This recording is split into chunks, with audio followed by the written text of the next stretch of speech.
అందరికీ నమస్కారం.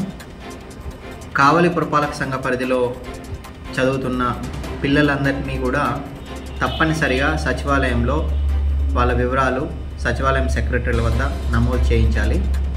మనకి ప్రభుత్వం వారి చేత అపార్ ఐడీస్ అని ప్రతి ఒక్క విద్యార్థికి కూడా స్కూల్లో అపార్ ఐడీస్ క్రియేట్ చేయడం జరిగింది. ఈ అపార్ ఐడీస్ ఉన్న విద్యార్థుల్లో చాలామంది కూడా సచివాలయాల పరిధిలో వాళ్ళ పేర్లు నమోదు అవ్వలేదు. దానివల్ల ఆ సచివాలయంలో ఆ విద్యార్థి యొక్క వివరాలు లభ్యత కాకపోవడం వల్ల రాబోయే రోజుల్లో ఆ విద్యార్థికి సంబంధించిన ఎలాంటి ప్రభుత్వం నుంచి పథకాలు అందే పరిస్థితి ఉండదు.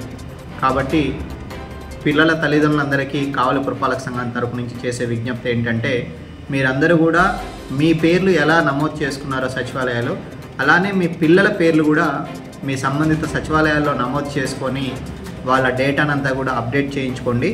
రాబోయే రోజుల్లో వాళ్ళకి ప్రభుత్వం నుంచి అందే స్కీమ్స్ అన్నీ కూడా సచివాలయ పరిధిలో పేర్లు నమోదైతేనే వర్తిస్తాయి. కాబట్టి పిల్లల తల్లిదండ్రులందరూ ఈ విషయాన్ని గమనించి పిల్లల వివరాలన్నీ కూడా సంబంధిత సచివాలయాల్లో నమోదు చేసుకోవాల్సిందిగా కోరుచున్నాం.